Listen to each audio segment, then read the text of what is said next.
आईने हिंदी के एक नए एपिसोड में आपका स्वागत है। दोस्तों, भारत की रक्षा तकनीक से जुड़ी दुनिया में एक ऐसी खबर सामने आई है जो आने वाले वर्षों में हकीकत बनती नजर आ रही है। और अगर ये हकीकत बनी तो भारत के एरोस्पेस इतिहास की सबसे बड़ी उपलब्धियों में से एक हो सकती है। जी हाँ, कई सालों तक संघर्ष करने वाला कावेरी इंजन प्रोग्राम अब एक नए मोड़ में पहुंच चुका है। नई जानकारी के मुताबिक गैस टरबाइन एस्टैब्लिशमेंट यानी जीटीआरई एक पूरी तरीके से नए कोर पर काम कर रही है। और यह नया कोर होने वाला है किसी और का नहीं बल्कि कावेरी 2.0 का। और इस योजना में काम शुरू हो चुका है। इतना ही नहीं, इस नए इंजन का लक्ष्य तकरीबन 90 किलोटन थ्रस्ट को हासिल करना है, ताकि भविष्य में तेजस मार्क 1 अल्फा में इस्तेमाल हो रहे अमेरिकी F404 इंजन का स्वदेशी विकल्प तैयार किया जा सके। तो क्या भारत आखिरकार लड़ाकू विमान के इंजन के क्षेत्र में आत्मनिर्भर बनने की ओर आगे बढ़ रहा है? क्या कावेरी 2.0 सच में गेम चेंजर साबित होगा? और क्या इसका मतलब है कि भारत अब दो अलग अलग इंजन प्रोग्राम पर एक साथ काम कर रहा है? आज के इस वीडियो में हम हर पहलू को विस्तार से समझेंगे। तो आइए जानते हैं पूरा मामला क्या है। पहले हम जानते हैं कि भारत के लिए फाइटर जेट इंजन बनाना इतना मुश्किल क्यों है। देखिए, एक फाइटर जेट बनाना मुश्किल जरूर है, लेकिन इसके लिए जो अभी इंजन बनाना है वो और भी ज़्यादा मुश्किल काम है। दुनिया में केवल कुछ ही देश के पास आधुनिक जेट इंजन उपलब्ध हैं और उनके पास लिमिटेड तौर पर ये सुविधा उपलब्ध है और वो किसी को देना नहीं चाहते। अमेरिका हो गया, रूस हो गया, फ्रांस हो गया, ब्रिटेन हो गया और चीन हो गया, और अब भारत भी इसी सूची में अपनी जगह बनाना चाहता है। लेकिन इसके लिए केवल तकनीक ही नहीं बल्कि वर्षों का अनुभव, बेहद उन्नत metallurgy, high temperature material, aerodynamics और हजारों टेस्टिंग की आवश्यकता होती है। और यही वजह है कि कावेरी इंजन को विकसित करने में दशकों का समय लग गया। अब कावेरी इंजन की सबसे बड़ी चुनौती क्या थी? देखिए, जब कावेरी इंजन बनाया गया तब उसका उद्देश्य था लाइट कॉम्बैट एयरक्राफ्ट तेजस को पूरी तरीके से स्वदेशी इंजन देना। लेकिन परीक्षणों के दौरान सबसे बड़ी समस्या आई। इंजन आवश्यक थ्रस्ट दे नहीं पा रहा था। इसके अलावा तापमान नियंत्रण हो गया, ईंधन दक्षता हो गई, वजन हो गया, रिलायबिलिटी हो गई। इन क्षेत्रों में भी सुधार की जरूरत महसूस हुई और इसी कारण तेजस में अमेरिकी F404 इंजन लगाया गया। लेकिन भारत ने कावेरी प्रोग्राम को कभी बंद नहीं किया। तो अब बदलने क्या वाला है, ये सब तो हम हमेशा से जानते रहे हैं। अब अगर हम नई रिपोर्ट्स की बात माने तो गैस टरबाइन एस्टैब्लिशमेंट अब पुराने इंजन को सुधारने की कोशिश नहीं करेगा, बल्कि पूरे इंजन का कोर आर्किटेक्चर ही बदलने जा रहा है। यानी इंजन का सबसे महत्वपूर्ण हिस्सा नया होगा। और यही कारण है कि इसे केवल अपग्रेड नहीं बल्कि कावेरी 2.0 कहा जा रहा है। अब ये कोर इंजन क्या होता है? देखिए, अगर आसान भाषा में समझें तो इंजन का बाहरी हिस्सा केवल हवा अंदर खींचता है, लेकिन असली शक्ति पैदा होती है high pressure compressor, combustion chamber और हाई प्रेशर टरबाइन, इन तीनों हिस्सों से। और यही इंजन का कोर कहलाते हैं। अगर यही हिस्सा ज़्यादा शक्तिशाली और अधिक कुशल हो जाए तो पूरा का पूरा जो इंजन है वो अपने आप बदल जाएगा। तो यहाँ पर 90 किलो न्यूटन इंजन ही क्यों चुना गया? देखिए, आज तेजस मार्क 1 अल्फा जिस इंजन का उपयोग कर रहा है वो है जनरल इलेक्ट्रिक F404 IN20। यह इंजन तकरीबन 84 से 90 किलोटन का वेट थ्रस्ट प्रदान करता है और कर सकता है। और अगर कावेरी 2.0 भी इसी श्रेणी तक पहुंच जाता है तो भविष्य में तेजस के लिए स्वदेशी विकल्प बन सकता है। यानी भारत को हर इंजन जो है वो विदेश से खरीदने की आवश्यकता नहीं पड़ेगी और हम स्वदेशी तौर पर जो इंजन है वो विकसित कर सकते हैं। तो यहाँ पर ड्राई थ्रस्ट इतना महत्वपूर्ण क्यों है? दोस्तों, आफ्टर बर्नर चालू करके ज़्यादा थ्रस्ट प्राप्त करना अपेक्षाकृत आसान होता है, लेकिन बिना आफ्टर बर्नर के अधिक शक्ति प्राप्त करना कहीं ज़्यादा कठिन, और यही ड्राई थ्रस्ट कहलाता है। नई योजना के अनुसार जीटीआरई लगभग 55 से लेकर 60 किलोटन तक का जो थ्रस्ट है ये प्राप्त करने का लक्ष्य रख रहा है। और यही इस पूरे प्रोजेक्ट की असली चुनौती भी होगी।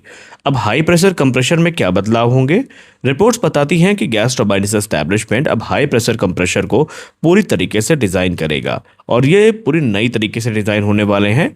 इनका उद्देश्य होगा ज्यादा हवा को कंप्रेस करना, इसके अलावा ज्यादा प्रेशर रेशियो प्राप्त करना, अधिक इंजन दक्षता, अधिक इंजन थ्रस्ट और ज़्यादा यहाँ पर कम ईंधन का खर्च। ये सारी चीज़ें यहाँ पर देखी जाएंगी। यानी इंजन पहले से ज़्यादा शक्तिशाली और आधुनिक बनेगा। अब ब्लिस्क टेक्नोलॉजी भी एक महत्वपूर्ण भूमिका निभाने वाली है। अगर हम इंजन टेक्नोलॉजी की बात करें, खासकर आधुनिक इंजन टेक्नोलॉजी की, और ब्लिस्क टेक्नोलॉजी की बात न करें तो बात कहीं ना कहीं अधूरी लगती है। दोस्तों, आधुनिक फाइटर जेट इंजन में अब नई तकनीक तेजी से उपयोग हो रही है जिसे कहा जाता है ब्लिस्क टेक्नोलॉजी।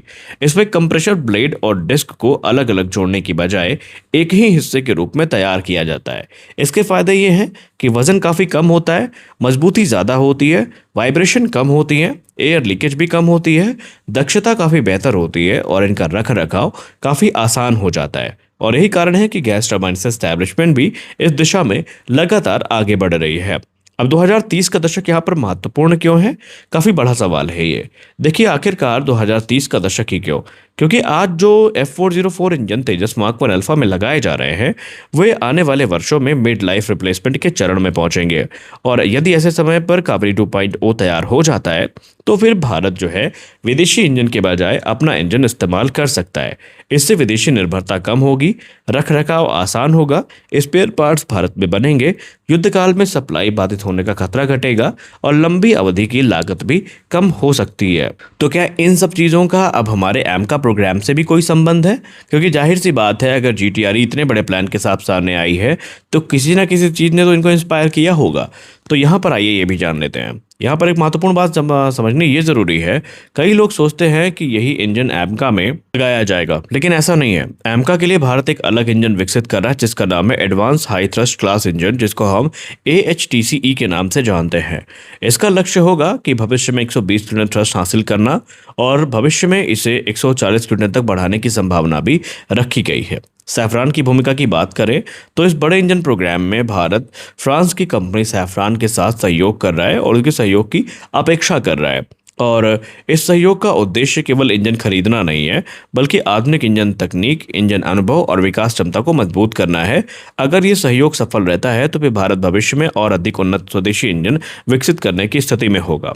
भारत की नई इंजन रणनीति अगर हम देखें तो अब तस्वीर काफी स्पष्ट दिखाई देती है कि भारत दो अलग अलग जरूरतों के लिए दो समांतर इंजन विकसित करना चाहता है। पहला है 90 न्यूटन का कावेरी 2.0 जो तेजस मार्क 1 अल्फा और अन्य मध्यम श्रेणी के प्लेटफॉर्म के लिए होगा।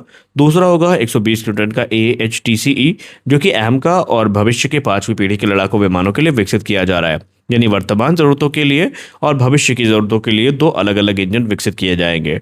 अब यहाँ पर चुनौतियां भी काफ़ी हैं। ये पूरा प्रोग्रेस काफ़ी उत्साहजनक है, लेकिन अभी भी बहुत महत्वपूर्ण चरण बाकी है, जैसे कि नए कोर का डिज़ाइन, सामग्री का विकास, ground test, high altitude test, विश्वसनीयता का परीक्षण, उड़ान परीक्षण और सर्टिफिकेशन। इन सभी चरणों में कई वर्ष लग सकते हैं। इसीलिए यह कहना जल्दबाजी होगी कि कावेरी 2.0 निश्चित रूप से F404 की जगह ले लेगा। फिलहाल इसे एक महत्वाकांक्षी विकास कार्यक्रम के रूप में देखना उचित होगा। तो दोस्तों, अगर कावेरी 2.0 सफल हो जाता है तो भारत केवल एक नया इंजन नहीं बनाएगा, बल्कि उन चुनिंदा देशों की श्रेणी में अपनी स्थिति मजबूत करेगा जो आधुनिक लड़ाकू विमान इंजन विकसित करने की क्षमता रखते हैं। एक तरफ 90 किलोटन क्लास का स्वदेशी इंजन, दूसरी तरफ एमका के लिए 120 किलोटन का हाई थ्रस्ट इंजन। और यह रणनीति दिखाती है कि भारत अल्पकालिक और दीर्घकालिक दोनों जरूरतों पर एक साथ काम कर रहा है और आने वाले वर्षों में इन परियोजनाओं की प्रगति पर पूरी दुनिया की नजर भी रहेगी। तो आपको क्या लगता है कि क्या यह भारत का सही निर्णय है एक नया इंजन विकसित करना जो एमका से अलग हो? अपनी राय कमेंट सेक्शन में जरूर दें। मिलते हैं अगले वीडियो में, तब तक के लिए जय हिंद।